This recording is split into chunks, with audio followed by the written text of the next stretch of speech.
የዓለም ፍጻሜ ምልክቶችና የዘመናችን ጦርነቶች። የትንቢቶች መነሻና የመካከለኛው ምስራቅ ውጥረት። በዓለማችን ላይ የሚናወጠው ጦርነት፣ ዋርም፣ ረሃብ፣ በሽታ ዝም ብሎ የመጣ ክስተት አይደለም። ብዙዎች እንደሚሉት ዓለም ወደ መጨረሻዋ ምዕራፍ እየተቃረበች ነው። ዛሬ በዚህ የመጀመሪያው ክፍላችን ጥንታዊ ትንቢቶች ስለ ዘመናችን ጦርነት ምን ይላሉ? በመካከለኛው ምስራቅ ሚድል ኢስት እየታየ ያለው ውጥረት ከመጽሐፍ ቅዱስ ባይብል ትንቢቶች ጋር እንዴት ይገናኛል? የሚሉትን ምስጢራት በጥልቀት እንመረምራለን። የመጨረሻው ዘመን ምልክቶች።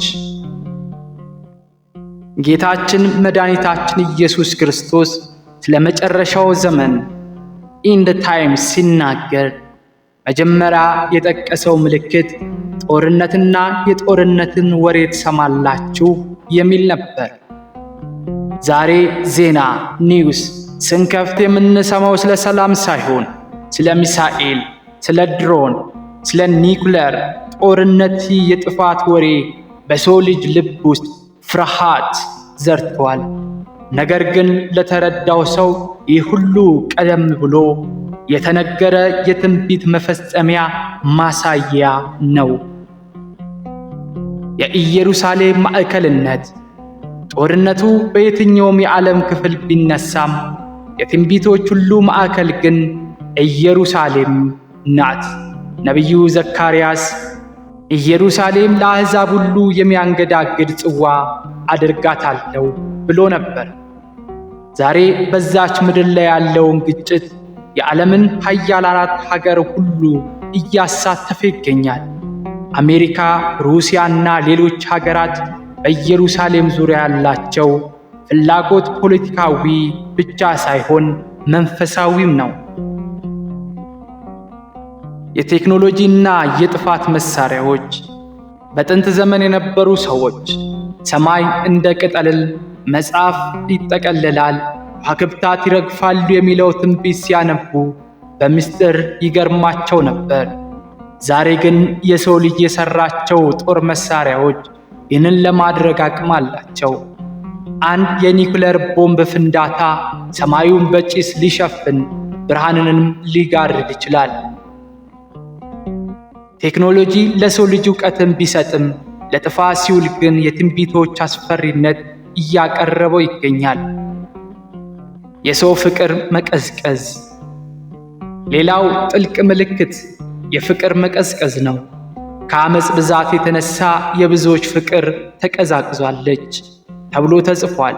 በዘመናችን የምናየው ጭካኔ፣ በወንድማማቾች መካከል የሚደረግ ጦርነትና ለሰው ልጅ ሕይወት ክብር ማጣት፣ ይህ ትንቢት በፊታችን እየተፈጸመ መሆኑን ያሳያል።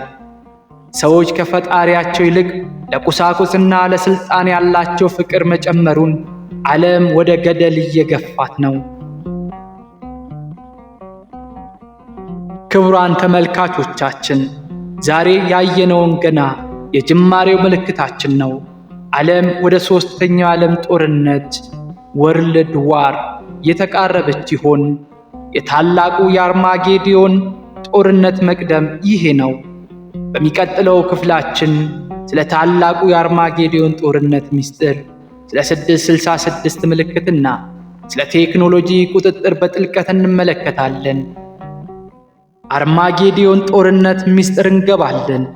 ይህ ጦርነት ዝም ብሎ በሁለት ሀገራት መካከል የሚደረግ ሳይሆን የክፋትና የጽድቅ ኃይሎች የሚጋጠሙበት የመጨረሻው ፍልሚያ እንደሆነ ይነገራል። አርማጌዶን የምድር መጨረሻ ፍልሚያ። አርማጌዶን የሚለው ቃል በዮሐንስ ራእይ ሪቬሌሽን ላይ የተጠቀሰ ሲሆን ትርጉሙ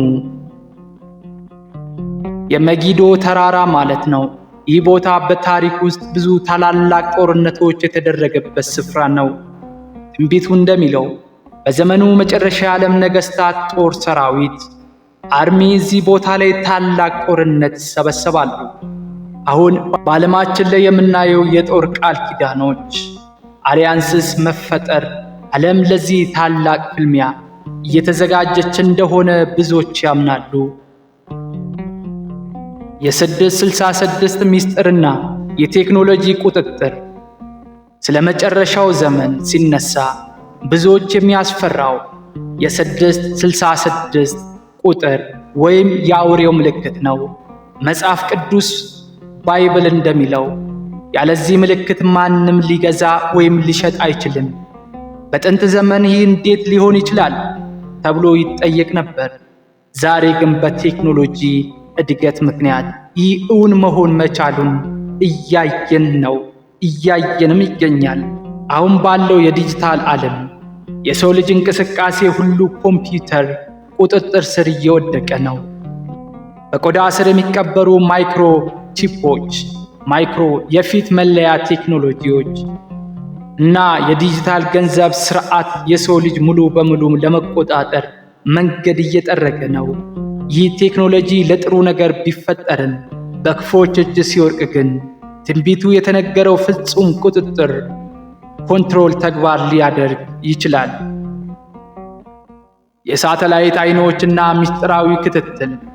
ዛሬ በሰማይ ላይ የተጠቀለሉ በሺዎች የሚቆጠሩ ሳተላይቶች ማንኛውንም ሰው ካለበት ቦታ ሆኖ መከታተል ይችላሉ። በዮሐንስ ራእይ ላይ የምድር ነዋሪዎች ሁሉ የሁለቱም ምክሮች ሞት ያያሉ ተብሎ የተጻፈው ያኔ እንዴት ሊሆን እንደሚችል ባይታወቅም ዛሬ ግን በኢንተርኔት እና በቀጥታ ስርጭት ላይቭ ስትሪም ላይ ዓለም በአንድ ጊዜ አንድ ክስተት ማየት ትችላለች።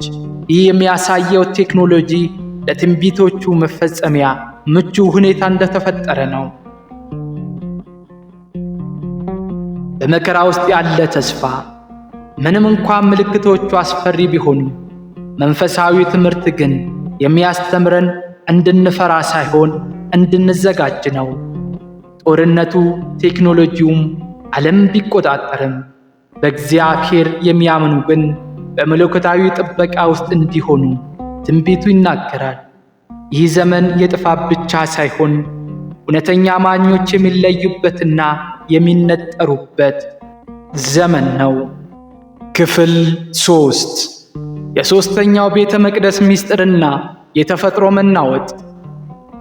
ባለፈው ክፍላችን ስለ አርማጌዶን ጦርነትና ስለ 666 ቴክኖሎጂ ቁጥጥር በዝርዝር አይተናል። ዛሬ ደግሞ ዓለም በጉጉት በስጋት ወደምትጠብቀው ትልቁ ክስተት እንገባለን። በኢየሩሳሌም የሚገነባው ሦስተኛው ቤተ መቅደስ። ዘ ሰርድ ቴምፕል ትርጉሙ ምንድነው? ይህ ግንባታ መጀመር ለዓለም ፍጻሜ ምን ምልክት ይሰጣል? ዛሬ እምነትና ወቅታዊ ሁኔታችን አቀናጅተን እንመለከታለን። የሦስተኛው ቤተ መቅደስ ትንቢት። 2000 ዓመታት በፊት የፈረሰው የሰሎሞን ቤተ መቅደስ በድጋሜ እንዲታነጽ ብዙዎች ደፋ ቀና እያሉ ነው። በመጽሐፍ ቅዱስ ትንቢት መሠረት በመጨረሻው ዘመን ቤተ መቅደሱ እንደገና ይገነባል። ዛሬ በኢየሩሳሌም ቤተ መቅደስ ተቋም ዘ ቴምፕል ኢንስቲትዩት የተባለ ድርጅት ለቤተ መቅደሱ ግንባታ የሚያስፈልጉ ወርቅና የናስ ዕቃዎችና አልባሳት አዘጋጅተን ጨርሰናል። ይህ ዝግጅት መጠናቀቅ ለዓለም ወደ ትልቅ የታሪክ ምዕራፍ ቻፕተር እየገባች መሆኑን ያሳያል። ቀይዋ ጊደርና የመንጻት ሥርዓት። ሌላው የሚገርመው ምስጢር የቀይዋ ጊደር ዘ ሬድ ሄፈር ጉዳይ ነው። በኦሪት ሕግ መሠረት ቤተ መቅደሱ ከመታነጹ በፊት የመንጻት ሥርዓት መከናወን አለበት። ለዚህ ደግሞ ምንም እንከን የሌለባት ቀይ ጊደር ያስፈልጋል። በቅርቡ ከሩቅ አገር ወደ እስራኤል የገቡት ቀይ ጊደሮች በዓለም አቀፍ ሚዲያ ትልቅ መነጋገሪያ ሆኗል። ይህ ክስተት ለብዙዎች የትንቢት መፈጸሚያ ሰዓት መቃረቡን የሚያሳይ ደውል ሆኗል። የተፈጥሮ መዛባትና የጠፈር ድንቆች። ስለ መጨረሻው ዘመን ሲነገር በፀሐይና በጨረቃ በከዋክብትም ምልክት ይሆናል ተብሎ ተጽፏል። በዘመናችን የምናየው የአየር ንብረት መዛባት ክላይሜት ቼንጅ በየቦታው የሚከሰቱ ታላላቅ የመሬት መንቀጥቀጦች ኤርዝኩዊክስ እና በጠፈር ስፔስ ላይ የሚታዩ እንግዳ ክስተቶች ዝም ብሎ የመጡ አይደሉም። ሳይንቲስቶች እነዚህን ክስተቶች በተፈጥሮ ሕግ ሊተነትኗቸው ቢሞክሩም መንፈሳዊ ትርጉም ግን ምድር እያረጀችና የመጨረሻው ቀን እየጠበቀች መሆኑን ያሳያል። ፀሐይ ብርሃኗን ስትጋርድ፣ ጨረቃም ወደ ደም ስትቀየር፣ ብለድ ቡም ስናይ የፈጣሪ እጅ በታሪክ ውስጥ ጣልቃ እየገባ መሆኑን መረዳት አለብን። የመረጃው ጦርነትና ታላቁ መታለል። በዚህ በሦስተኛው ክፍል ውስጥ ልናስተውለው የሚገባን ጥልቅ ነጥብ ታላቁ መታለል ዘ ግሬት ዲሴፕሽን ነው። በቴክኖሎጂ የታገዙ ሐሰተኛ መረጃዎች፣ የጥበብ ሥራዎችና ሰውን የሚያታልሉ ድንቆች ይበዛሉ። ሐሰተኞች ክርስቲያኖች፣ ሐሰተኞች ነቢያት ይነሳሉ ተብሎ እንደተነገረው በዘመናችን በኢንተርኔት አማካኝነት ብዙዎች ከመንገዳቸው ሲወጡ እያየን ነው። እውነትን ከሐሰት መለየት ከምንም ጊዜ በላይ አስፈላጊ የሆነበት ዘመን ላይ እንገኛለን። ክቡራን ተመልካቾቻችን፣ ዛሬ በኢየሩሳሌም የሚታየው ዝግጅትና ስለ ተፈጥሮ ምልክት አይተናል። ትንቢቱ ግን ገና ይቀጥላል። በሚቀጥለው ክፍል 4 ፓርት 4 ላይ ስለ ታላቁ መከራ፣ ስለ ቅዱሳን ትዕግስትና መከራው በቴክኖሎጂ እንዴት እንደሚከብ በዝርዝር እንመለከታለን። እስከዛው ድረስ በጸሎት በንቃት እንቆይ። ክፍል 4 ታላቁ መከራና የቴክኖሎጂ ቀንበር። ባለፈው ክፍላችን ስለ ሦስተኛው ቤተ መቅደስ ግንባታና ስለ ተፈጥሮ ምልክቶች አይተናል። ዛሬ ደግሞ በትንቢት ውስጥ እጅግ አስቸጋሪ ስለሚባለው ጊዜ ታላቁ መከራ ዘ ግሬት ትሪቢዩሽን ስለሚባለው ዘመን እንናገራለን። ይህ ዘመን በምድር ላይ ካሉ መከራዎች ሁሉ የከፋ እንደሚሆንና በቴክኖሎጂ የታገዘ ፍጹም ቁጥጥር የሚሰፍንበት ጊዜ እንደሆነ ይናገራል። ታላቁ መከራ ምንድን ነው? ጌታችን በመዋዕለ ሥጋው ሲያስተምር በዚያ ጊዜ ዓለም ከተፈጠረ ጀምሮ እስከ ዛሬ ድረስ ያልሆነ ደግሞም የማይሆን ታላቅ መከራ ይሆናል ብሎ ነበር። ይህ መከራ ዝም ብሎ የጦርነት መከራ ብቻ አይደለም፣ መንፈሳዊ፣ ስነ ልቦናዊና ማህበራዊ ቀውስ ጭምር ነው። በዚያ ዘመን እውነትን መናገር እንደ ወንጀል ክራይም የሚቆጠርበት፣ በፈጣሪ በማመን ደግሞ ትልቅ ዋጋ የሚያስከፍልበት ጊዜ ይሆናል። የቴክኖሎጂ ቀንበር። በዚያ ዘመን መከራው የሚከብደው የቴክኖሎጂ ውጤት የሆነው ሰው ሰራሽ አስተውሎት አርቲፊሻል ኢንተለጀንስ ነው። ዛሬ የምናየው የቴክኖሎጂ እድገት ሰውን ከሰው፣ ሰውን ደግሞ ከፈጣሪ እየለያየ ይገኛል። በታላቁ መከራ ወቅት ሰውን በየቤቱ ሆኖ የሚቆጣጠር፣ ሐሳቡና ንግግሩን የሚከታተል የክትትል ስርዓት ሰርቪላንስ ሲስተም እንደሚኖር ይገመታል። ያለ አውሬው ምልክት መግዛትም ሆነ መሸጥ የማይቻልበት ካሽለስ ሶሳይቲ ስርዓት ሲመጣ አማኞች ትልቅ ፈተና ይገጥማቸዋል። ዛሬ የምናየው የዲጂታል ገንዘብ፣ የባንክ ቁጥጥር የዛ ትንቢት መጀመሪያ ቢግኒንግ እንደሆነ ማስተዋል ያስፈልጋል። የሐሰተኛው ሰላም ወጥመድ። የታላቁ መከራ መጀመሪያ ሰላም ነው፣ ደህንነት ነው በሚል መፈክር እንደሚመጣ ትንቢቱ ይናገራል። ዓለም በጦርነትና በረሃብ ስትታወቅ አንድ ታላቅ መሪ ዘ አንቲክራይስት ተነስቶ ለዓለም ሰላምና አንድነት የሚያመጣ ይመስላል። በቴክኖሎጂውና በንግግር ችሎታው ዓለምን ያስደምማል። ነገር ግን ይህ ሰላም ለጥቂት ጊዜ የሚቆይ የሰው ልጅ ነፃነት ፍሪደም የሚነጥቅ ወጥመድ ትራፕ ነው።